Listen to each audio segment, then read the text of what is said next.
Ladies and gentlemen, good day everyone, and welcome to Vipshop Holdings Limited second quarter 2025 earnings conference call. At this time, I would like to turn the call over to Ms. Jessie Zhang, Vipshop's Head of Investor Relations. Please proceed. Thank you, Operator. Hello everyone, and thank you for joining Vipshop's second quarter 2025 earnings conference call. With us today are Eric Shan, our co-founder, chairman, and CEO, and Mark Wang, our CFO. Before management begins their prepared remarks, I would like to remind you that the discussion today will contain forward-looking statements made under the safe harbor provisions of the U.S. Private Securities Litigation Reform Act of 1995. Forward-looking statements are subject to risks and uncertainties that may cause actual results to differ materially from our current expectations. Potential risks and uncertainties include, but are not limited to, those outlined in our safe harbor statements in our earnings release and public filings with the Securities and Exchange Commission, which also apply to this call to the extent any forward-looking statements may be made. Please note that certain financial measures used on this call, such as non-GAAP operating income, non-GAAP net income attributable to Vipshop shareholders, and non-GAAP net income per ADS, are not presented in accordance with the U.S. GAAP. Please refer to our earnings release for details relating to the reconciliations of our non-GAAP measures to GAAP measures. With that, I would now like to turn the call over to Mr. Eric Shan. Good morning and good evening, everyone. Welcome and thank you for joining our second quarter 2025 earnings conference call. In the second quarter, our team acted swiftly to revive customer activities and sales momentum, driving stabilization in our business. These efforts delivered measurable progress against our key priorities for renewed growth. Total GMV returned to growth, driven by clear strengths in apparel-related categories, reflecting our refined adjustments in the merchandising portfolio. Total active customers also showed clear signs of recovery. Super VIP membership sustained its double-digit growth. In the second quarter, active SVIP customers increased by 15% year-over-year, contributing 52% of our online spending. This high-value customer segment continued to outperform in terms of sales and revenue growth. With the fast-moving industry dynamic, we remain anchored to the vision of the discount retail for brands. We believe at its heart, discount retail for brands is about offering customer-beloved brands and high-quality product at exceptional value. While the execution may innovate, the fundamentals stay true: great brands, great quality, and great value. To achieve this, we are making changes to sharpen our merchandising strategy, which is key to deliver unique, compelling value to brand partners and customers. We are relying on our merchandising team to better capitalize on evolving customer trends and lifestyles, while enhancing cross-category synergies. Operationally, we are taking a more holistic approach to plan and manage our brand and customer interactions to maximize platform-wide value creations. We've also unified marketing, customer growth, and engagement efforts to advance customer value through each lifecycle stage across customer segments. We hope these initiatives will inject great agility and efficiency into our business model, creating a self-reinforcing flywheel that advances our growth priority from merchandising, operations, to customer engagement. So start with merchandising.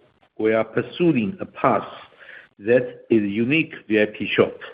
We focus on the three pillars of our merchandising strategy: relevancy, differentiation, and specialization. In a competitive environment, we're standing out by consistently offering customers high-value brands that they love, exclusive made for VIP shop, customized products, and a carefully curated portfolio of highly sought-after items. In the meantime, we keep up with new trends, new styles, and innovative fabrics and materials in each category. This ensures a steady and sustainable inflow of inventory that aligns with shifting customer demands. In the first half, we added close to 500 brands to our platform, which are gaining traction among customers. The Made for VIP shop line is a key part of our differentiation. It's delivering a more compelling brand of the quality and value that results in high-value customers, repeat purchase, and better conversions.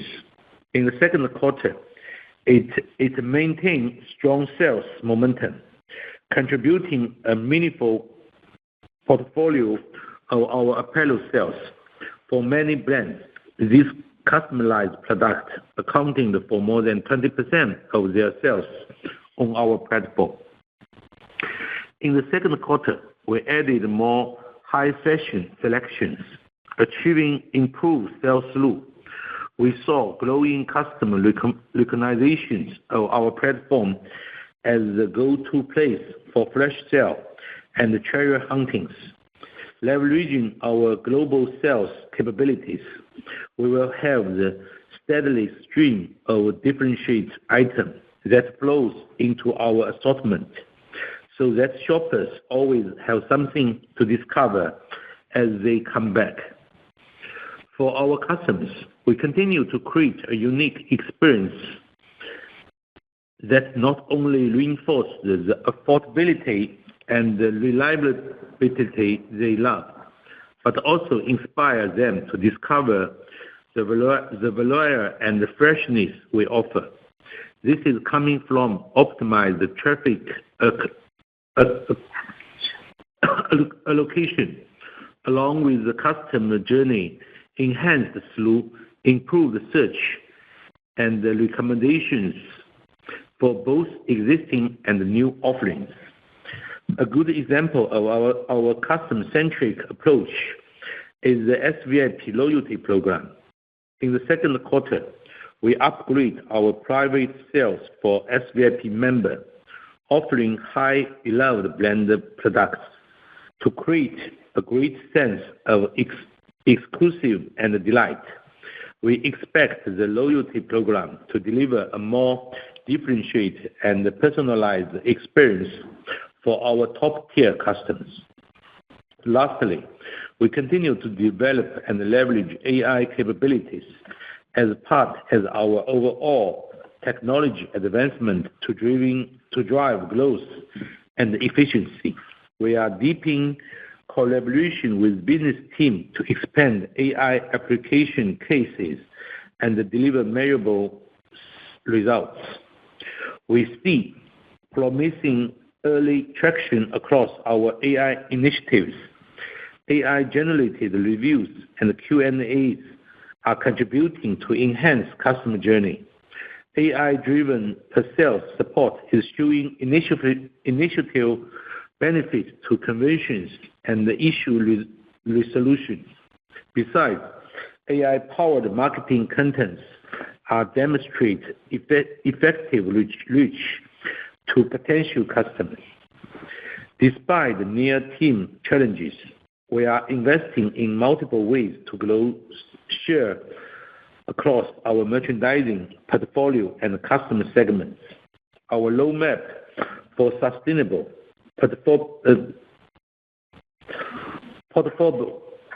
Our profitable growth in the long term relies on the consistent and collaborative execution every day.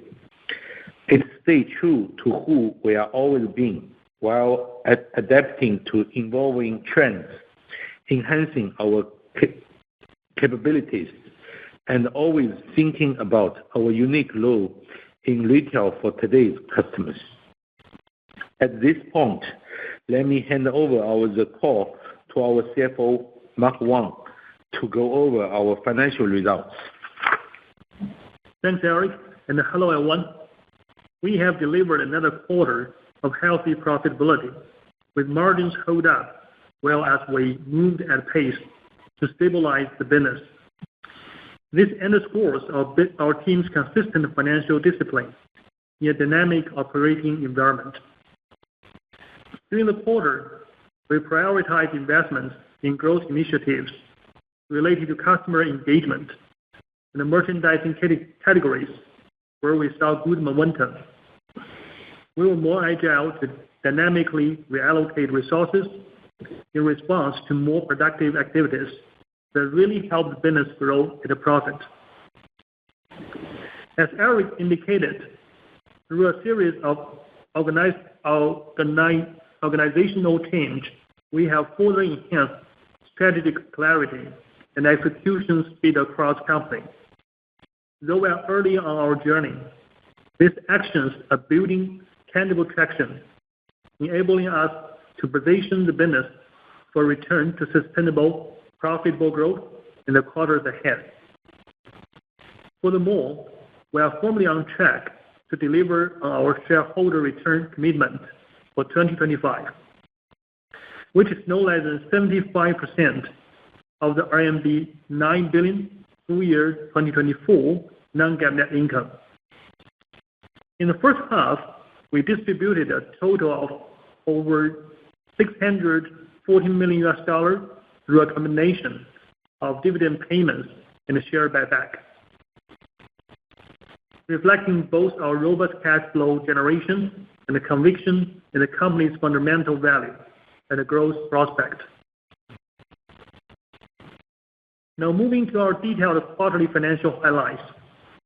Before I get started, I would like to clarify that all financial numbers presented below are in renminbi, and all percentage change are year-over-year change, unless otherwise noted.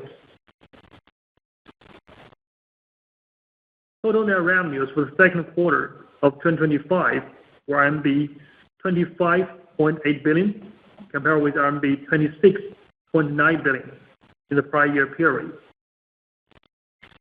Gross profit was RMB 6.1 billion, compared with RMB 6.3 billion in the prior year period.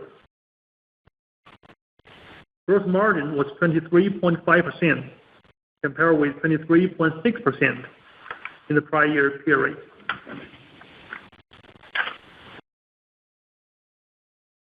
Total operating expenses increased by 6.3% year-over-year to RMB 4.6 billion from RMB 4.3 billion in the prior year period.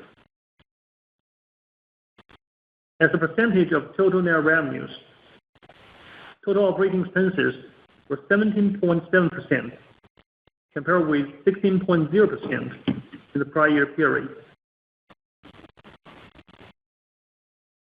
Fulfillment expenses decreased by 2.6% year-over-year to RMB 2.1 billion from RMB 2.2 billion in the prior year period. As a percentage of total net revenues, fulfillment expenses were 8.2%, compared with 8.1% in the prior year period. Marketing expenses decreased by 3.3% year-over-year to RMB 715.9 million from RMB 714.7 million in the prior year period. As a percentage of total net revenues, marketing expenses were 2.8%, which remains stable as compared with that in the prior year period. Technology and content expense decreased by 9.3% year-over-year to RMB 442.0 million from RMB 487.2 million in the prior year period.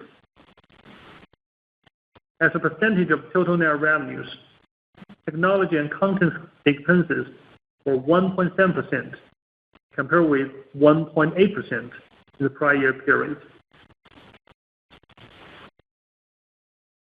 General and administrative expenses were 1.3 billion compared with 900.7 million in the prior year period, primarily reflecting an increase in the share-based compensation expenses for Shan Shan Outlets. As a percentage of total net revenues, general and administrative expenses were 5.0% compared with 3.4% in the prior year period. Income from operations was RMB 1.7 billion compared with RMB 2.2 billion in the prior year period. Operating margin was 6.6% compared with 8.3% in the prior year period. Non-GAAP income from operations was RMB 2.4 billion compared with RMB 2.6 billion in the prior year period. Non-GAAP operating margin was 9.3% compared with 9.5% in the prior year period. Net income attributable to Vipshop shareholders was RMB 1.5 billion compared with RMB 1.9 billion in the prior year period. Net margin attributable to Vipshop shareholder was 5.8% compared with 7.2% in the prior year period. Net income attributable to Vipshop shareholders per diluted ADS was RMB 2.91 compared with RMB 3.49 in the prior year period. Non-GAAP net income attributable to Vipshop shareholders was RMB 2.1 billion compared with RMB 2.2 billion in the prior year period. Non-GAAP net margin attributable to Vipshop shareholders was 8.0% compared with 8.1% in the prior year period. Non-GAAP net income attributable to Vipshop shareholders per diluted ADS was RMB 4.06 compared with RMB 3.91 in the prior year period. As of June 30, 2025, the company had cash and cash equivalents and a restricted cash of RMB 24.7 billion, the short-term investments of RMB 3.0 billion. Looking forward to the third quarter of 2025, we expect our total net revenues to be between RMB 20.7 billion and RMB 21.7 billion, representing a year-over-year increase of approximately 0% to 5%. Please note that this forecast reflects our current and preliminary view of the market and operational conditions, which is subject to change. With that, I would now like to open the call to Q&A. Thank you. To ask a question, please press star 11 on your telephone and wait for your name to be announced. And to withdraw your question, please press star 11 again. We do ask you to translate your question into Chinese if you are bilingual. Please give us one moment to compile the Q&A roster.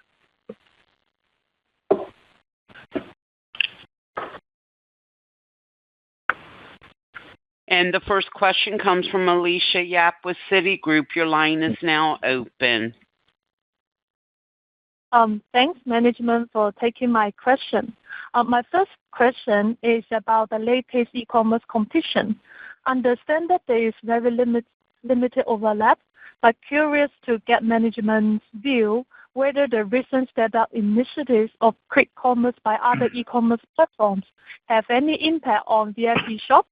Have you seen any change of purchasing frequency declining or budget spend coming down by your customers? My second question is about the weather. So given the recent uncertainty of weather conditions with heavy rain and flood in many areas of China, has that affected the apparel items purchasing demand for the summer clothing? Thank you. 谢谢管理层接受我的提问。我有2个小问题，第一个是能不能请管理层分享一下您的观点？最近电商平台对于即时零售上有非常多的投入，这对于我们唯品会的需求有没有看到任何的影响？我们在消费者行为上，比如说购物的频次或者是预算的花费，对我们唯品会的用户有没有什么影响？我的第2个问题是关于天气的。最近我们看到天气有非常不确定性，在一些城市都有非常大的暴雨或者是洪水。想请问管理层，您有没有观察到任何对于比如说衣服上的消费或者是消费者的需求，对于夏天会不会有什么影响？谢谢。好。我回答第一个问题，就是关于即时零售啊。对，因为我们的平台是卖服饰为主，那么我们的标品占比不大，那么所以说我们其实看到的，那么目前对我们的影响，我们没看到特别大的影响。但是呢，我们在想，就是客户即时零售，那么如果今天它很方便啊，确实有些标品的话很方便，半个小时就送到。他们有可能有时候也不会去等说等到我们电商的快递，有可能要1天半2天半，大概是这样。但是呢，最终还是取决于看货品，比如说到底它的货价格有没有优势，还是不错。如果价格没有什么优势，我估计消费者的选择可能会有一些在标品方面会有一些变化啊。那么第2个，我回答一下关于天气的问题。那么最近有暴雨，但是我们没看到我们的消费者在各个城市，比如说因为天气原因啊，暴雨啊，或者什么对他的出行，或者说对他的衣服的购买，没有什么看到特别的变化。因为我们也没看到一些，比如说一些地方很长期的这种情况，也没有看到一些特别异常的数据。Thank you. Alicia, thank you for your question. So, on the potential impact from the instant or quick e-commerce, we don't see any material impact on our business. We are very much focused on apparel sales, and just a small portion of our business is standardized items, which are more suitable for quicker delivery, especially when customers see they can get most of their daily essentials within half an hour delivery. They may choose to shop on quick e-commerce through quick e-commerce. But overall, we don't see any meaningful impact on our business so far. And on customer behavior, there could be some change, but at the end of the day, it depends on the quality and pricing of the offerings, especially in standardized items. On weather conditions, also we don't see a very meaningful impact despite volatile weather conditions across many regions in China, whether it's rain or flood. We don't see very much impact on people's outing, travel plans or apparel purchases. And we look at the data across different tiers of cities, and we don't see any abnormalities with regard to their travel or apparel shopping activities.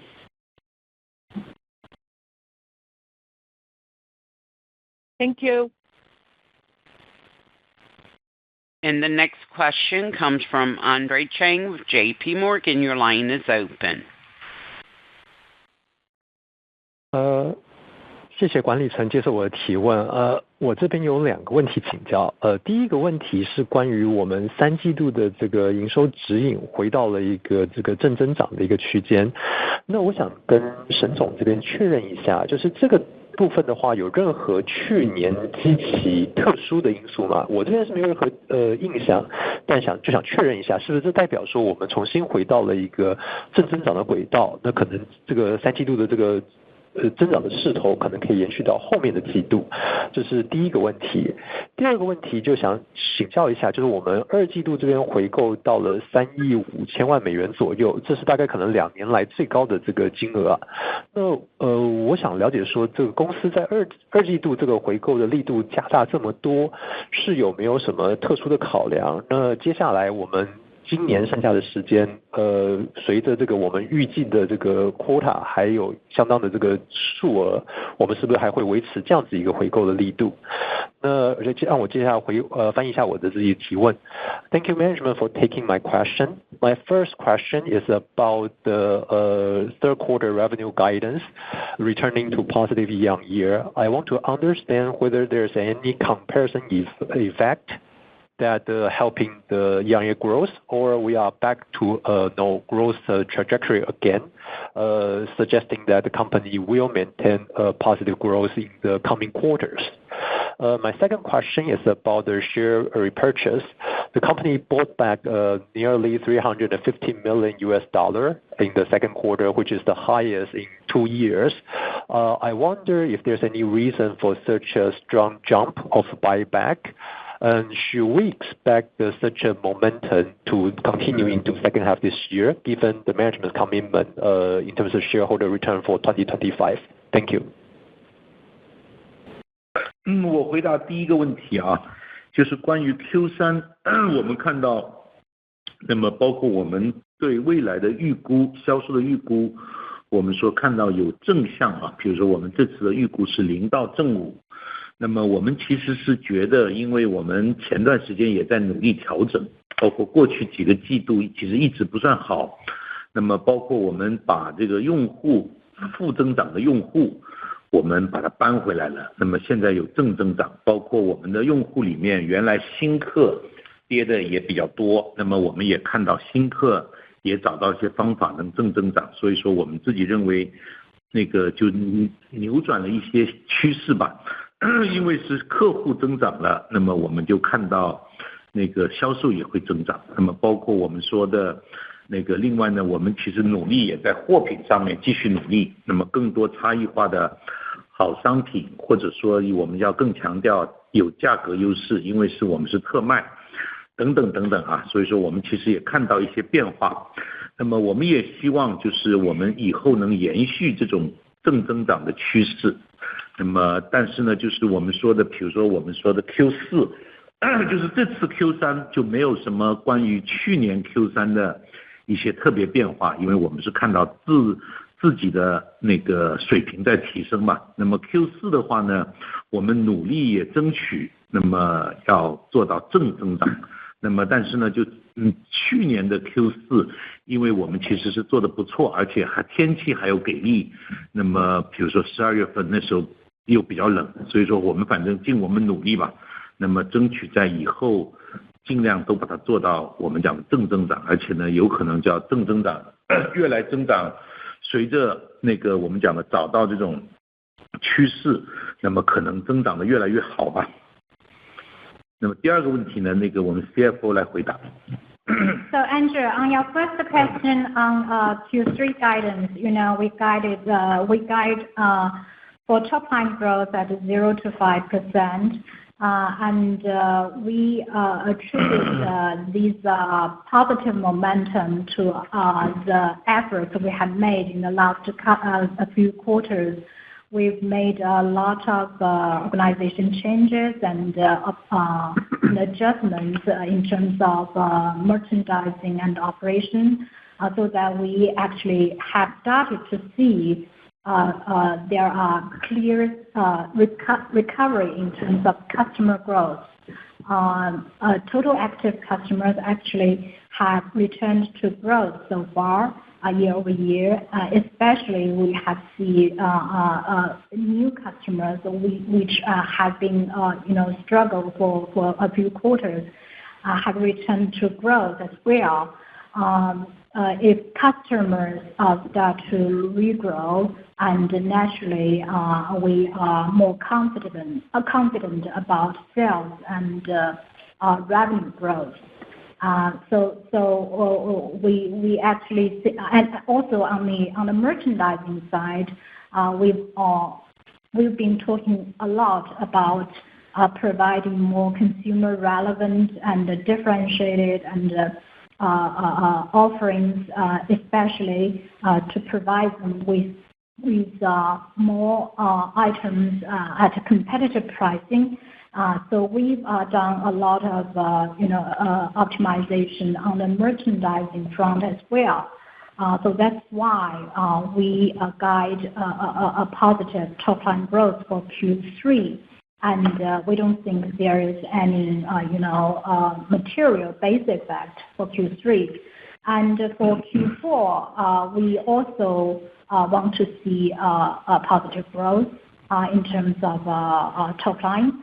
But Q3, admittedly, we actually had a high base in 2024. We actually benefited to some extent from the long streak of cold weather conditions. But overall, we are confident that we can maintain growth for the quarters ahead, and we are looking to accelerate the growth in the foreseeable future after we see our recent changes and adjustments materialize into real growth engines. Okay, regarding your second question, thanks for your question regarding the share buyback program. And actually, there is no special reason for increasing the amount of the share buyback in the second quarter. We just committed to return value to our shareholders continuously. As you may be aware that we have mentioned before, we are going to return no less than 75% of our full year 2024 non-GAAP net income to shareholders in discretionary share repurchase and or dividend distributions. Actually, that amount is almost around $900 million. So we just committed to return value to our shareholders, and that we will continue to invest in our business growth and improving profit and generating cash to support our dividend payout and the buyback. Thank you.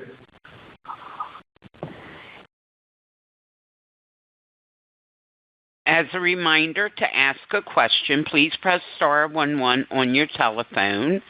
The next question comes from Wei Xiong with UBS. Your line is open. 好的，谢谢管理层接受我的提问。那我也有两个问题想请教。首先是关于咱们 GMV 跟收入之间这个 gap 呢，观察到这个季度其实相对的比例也是比较稳定的。那想请教一下，咱们最近观察到退货率这方面的趋势，那未来是不是有继续改善的空间？还是说考虑到SVIP 这边持续健康的增长，那么下半年可能这个 gap 还是有稍微扩大一些的可能性？那第二个问题呢是other revenue 这边这个季度的增速还是在环比加速哈，所以想请管理层分享一下咱们杉杉奥莱这边最近一些收入跟利润率的趋势，包括明年一些发展计划的展望。那我也自己翻译一下。Thank you, management, for taking my question. First, we noticed the relatively stable gap between GMV and the revenue this quarter. Just wondering, could management share any latest trend regarding the return rate on our platform? Do we see any further room to improvement to narrow this gap going forward, or that gap might widen a little bit considering the very healthy growth of SVIP users in the second half of the year? And secondly, on the other revenue side, could management share the latest progress and revenue and profit trends for Shan Shan Outlet business, as well as some strategic planning and outlook for next year? Thank you. 那么我回答那个第一个问题是关于退货率的啊。那么退货率呢，我们目前整体看比较正常，而且呢，就是我们那个这么多年啊，就最近这么多年，我们看每年的趋势也基本上比较稳定。那么我们自己预估，那么因为我们比如说我们的 SVIP 其实持续在增加嘛，那么我们自己预估未来可能每年那个退居率可能会提升2到3个点，但是在每个季度呢基本上持平的，就是说每个季度的那个退居率基本是这么样，所以说对这块呢我们不会有太大的担心。那么第二点就是关于杉杉奥莱，杉杉奥莱我们现在运营有20个奥莱，那么总体我看他们的业务其实发展都还不错，那么包括我们看到同店啊，那么比如说都有双位数的增长，所以说我们自己认为其实奥特莱斯这个生意在中国还是非常不错的。那么我们其实后续也会看，如果有合适的那个城市或者地方，我们其实可以继续再拓展。那么总体我们认为在中国可以做奥莱的城市其实还有不少啊，那么我们也会持续把这个杉杉奥莱作为一个很长远很稳健的一个我们说的一个商业模式，那么继续把它做大做强。Thank you, Shan Wei. On your first question, in terms of return rate, we actually see no surprise as regard to return rate. For years we have seen some relatively stable return from customer behavior. It's just that our SVIP customers are growing very nicely at double digits. So we potentially will look at 2 to 3 percentage points increase every year in terms of return rate due to this structural factor, but it will be smoothed out on a quarterly basis, which we do believe that at some point we will see a flattish, return rate quarter by quarter. On the second question on Shan Shan Outlets, we have seen very good momentum in terms of Shan Shan Outlets. We have a total of 20 stores for now, and the comparable same-store growth maintained at double digits for several quarters. We continue to look for the right cities or locations to expand our outlet business, given the fact that the outlet industry is actually prospering in China and are actually riding on the tailwind of value for money consumption. And we do believe that there are still a decent amount of cities or locations that are suitable for outlet expansion, and we intend to build the outlet business as part of our strategic and long-term asset.